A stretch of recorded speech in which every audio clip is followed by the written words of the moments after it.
So another FPL season is in the books, and for my lords, the Nightmare narrative ended with the fairy tale finale, as our hero's journey concludes with the League of Gentlemen Championship coming back home. Or at least it would be home if King Ding would answer my messages, but he's gone mysteriously incommunicado since the final whistle, running from responses like Shooter McGavin after Happy Gilmore sank the impossible putt. But while the physical representation of success may not be in my possession, the stress in my head has been replaced by a joy in my heart, as I finally, after a decade and a half of trying, I finally emulate the greatness of my two best mates and become a multi-time winner of the world's greatest mini-league. Only 3 people in the entire history of the world can make that claim, and to be one of the Holy Trinity is a truly special feeling, not least because it puts to bed that nagging whispering in my head that kept saying, in the voice of Grinchy Vot himself, that my first triumph was a fluke. To win the League of Gentlemen once was special, especially given I did it in an all or nothing season to end my book trilogy.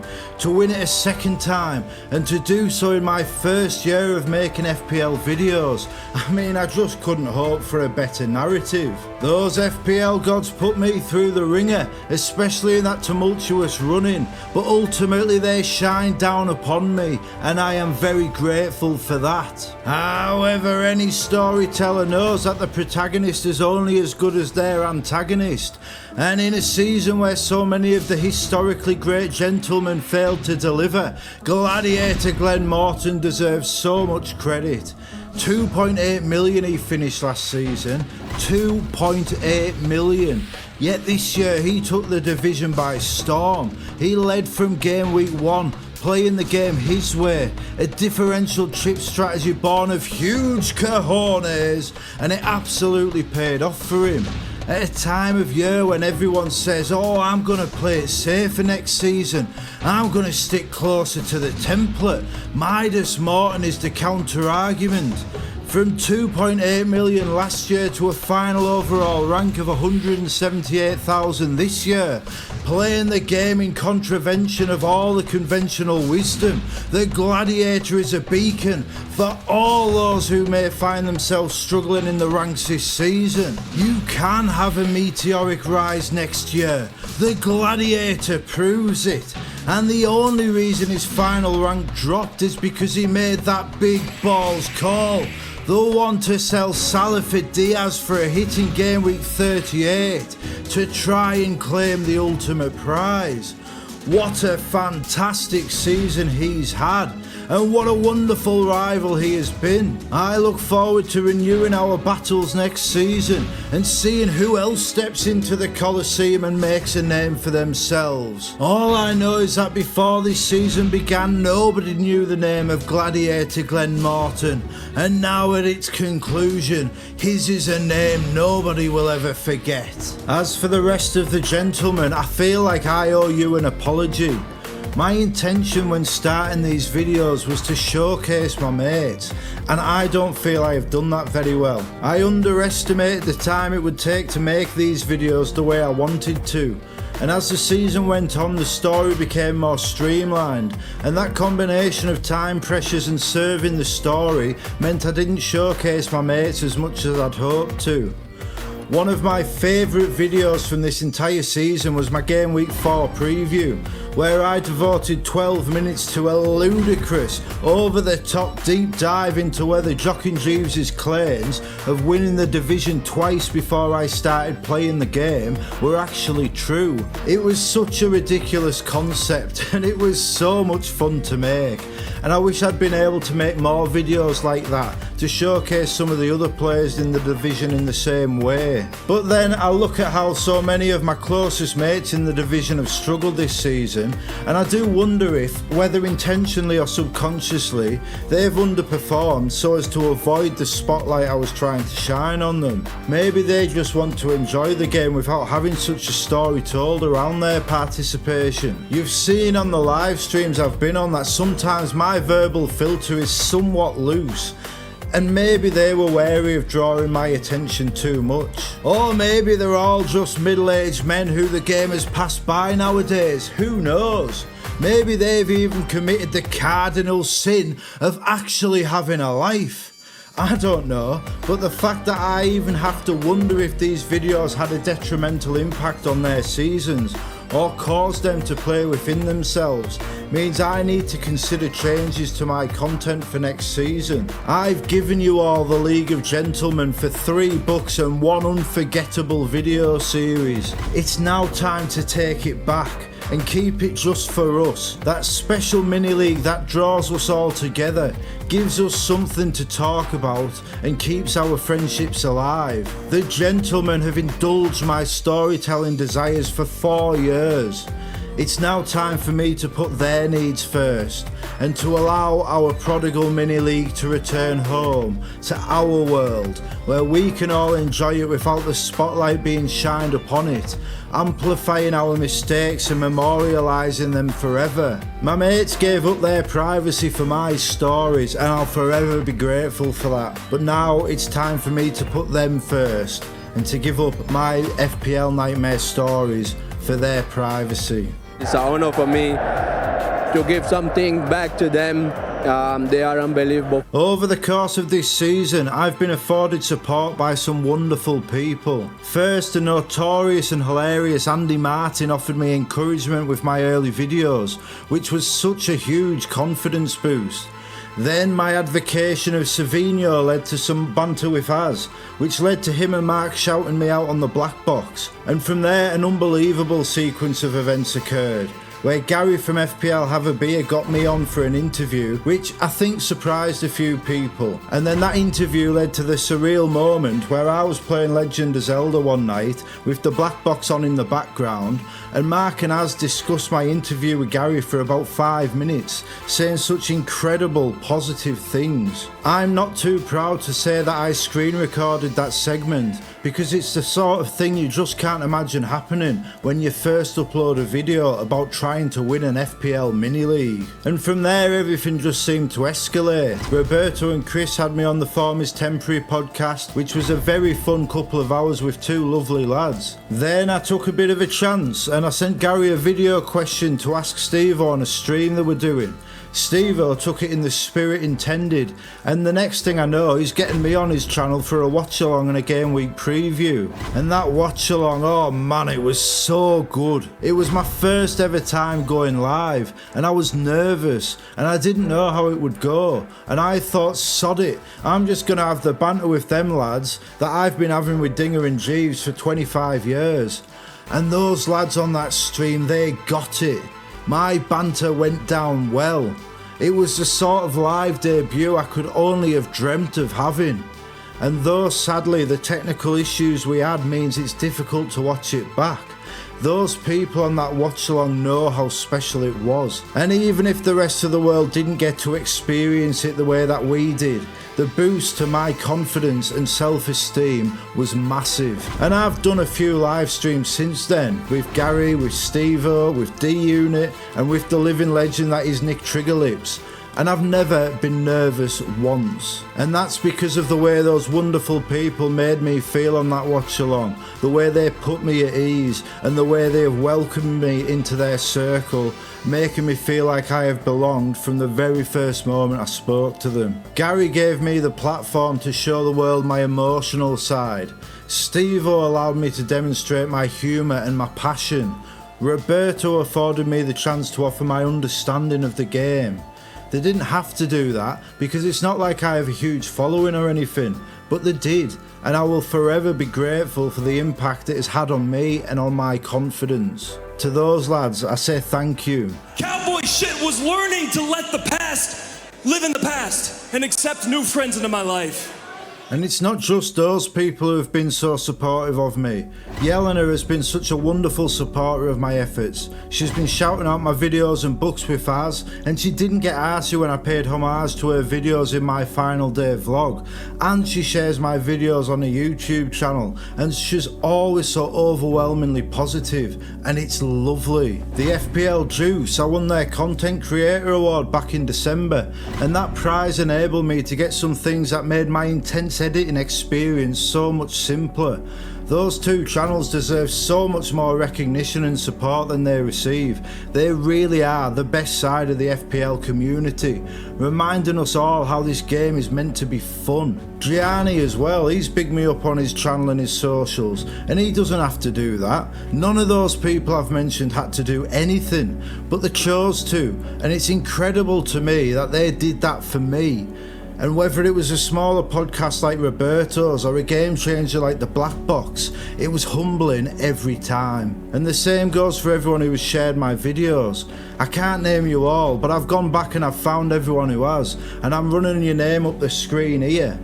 And whether you're a small account with 5 followers or a big account like Praz, FPL Salah, All About FPL or anyone else in between, every time I get that notification, the one that says, I think this video by Nightmare is worth your time, I'm just so grateful, because I'm just a random bloke talking about my FPL team, and you're all out here helping me to reach a wider audience.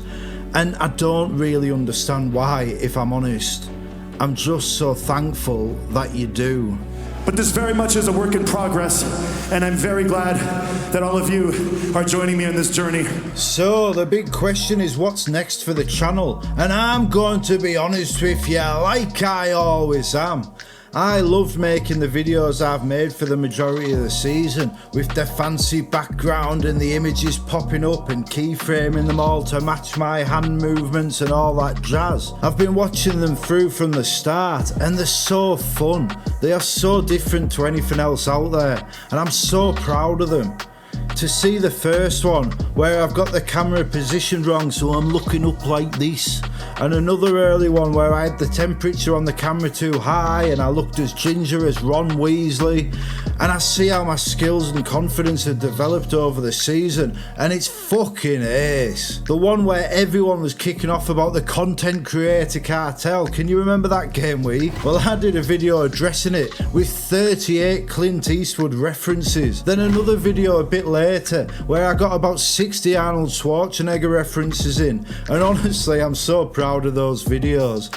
And I genuinely don't think anybody else could have made videos like that about a game like FPL, not in the way I did. But much like it's time for the League of Gentlemen to return home to our world, it's time for me to lay that signature style to rest. Ultimately, the time and effort it takes to create those videos, it just isn't worth it in the fast-paced world of FPL, where a video recorded in the morning can be out of date by the afternoon.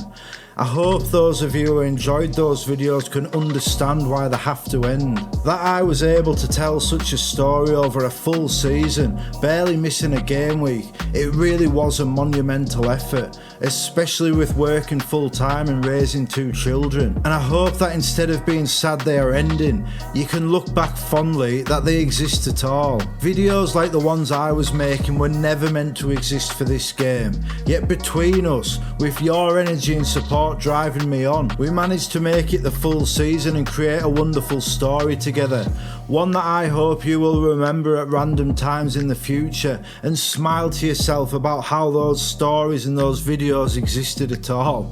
What a wild ride it's been, and what a privilege it was to share it with you all. Thank you so very, very much. It's just a ride, and we can change it anytime we want. Of course, I didn't quite make it the entire season making my videos in my signature style. A few weeks back I got so despondent at my performance that I dropped all the smoke and mirrors and I just spoke from the heart. And the reaction to that was so positive that I did it again and again. And then I ended the season recording and editing a completely unscripted 73-minute video on the final day in 12 hours, while stopping to have a nap and later to watch a film with my wife. and with one of those hours been rendering the video off. From 3 days to make a 10-minute highly scripted video at the start of the season, to 12 hours to deliver that final day vlog, I mean, it feels remarkable to me. I can't believe I was able to do it. If you told me 9 months ago that's what would happen, I wouldn't have believed you. But over the course of the season, slowly, in bits and pieces, I've given you parts of the real me.